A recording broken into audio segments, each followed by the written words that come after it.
Hey everybody, I'm Dan McClellan. I'm a scholar of the Bible and religion. The fit for this video is the McFarlane Spider-Man. Let's take a look at a video. The Dead Sea Scrolls were fragments in Hebrew and fragments in Greek, and everybody assumed, oh, this is the original in Hebrew, right? Because now we're following church history. You and I live in a time in the time stream. We live at a time when we think that there was an original Hebrew text of the Old Testament. But there wasn't. It doesn't exist. All right, let's see it.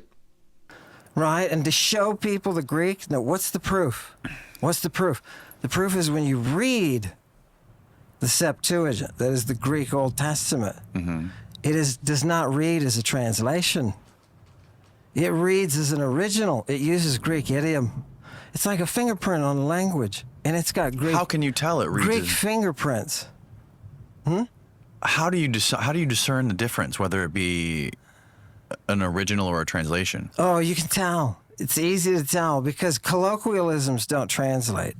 So this is just pure and utter nonsense. There is no specialist in the study of the Septuagint who would consider this anything other than a laughable misunderstanding. The Septuagint shows absolutely all of the hallmarks of being a translation. It does not read like natural Greek. It has colloquialisms. It has Hebrew idioms that are literally rendered in unidiomatic Greek. It has transliterated words that the translator didn't understand. It has misunderstandings of the Hebrew that are rendered into Greek in unidiomatic ways. There is absolutely no question that the Septuagint is a translation.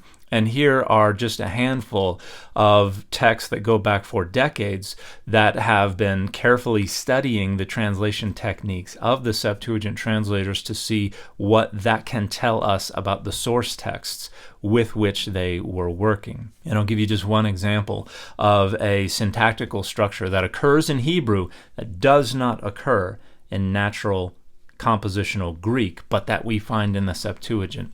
That's something called the resumptive pronoun. In Hebrew, that's where you use a relative pronoun to introduce a subordinate clause, but then you use a different pronoun later on in the clause to nuance and give color to the relative pronoun. So the relative pronoun asher can mean which or that or something like that, but then you would include another pronoun to say, but you're going to interpret the word which or that to mean where, for instance. So if a text said, Ra'iti asher amad sham, that would be, I saw which he stood there. And the resumptive pronoun sham, there, at the end, would tell you that the which should be understood spatially. I saw where he stood. And when we see this in Greek, that means this is not compositional Greek. This is a translation of Hebrew. And we see that in the Greek translation of Exodus 24:10, for instance, which just says, Vayiru et Elohei Israel.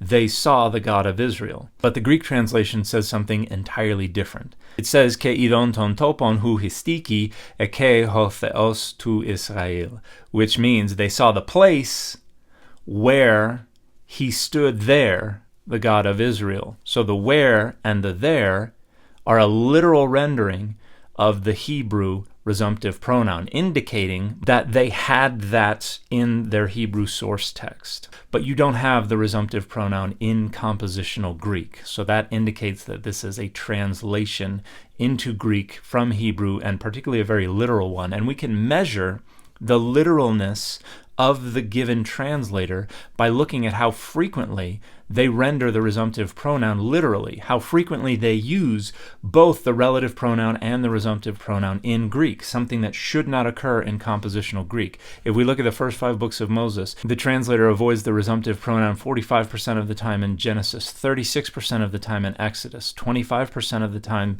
in Leviticus, 13% of the time in Numbers, and 19% of the time in Deuteronomy, meaning as the translators went through the Pentateuch, they became less free, less natural in their Greek renderings, and they became more literal in rendering the Hebrew.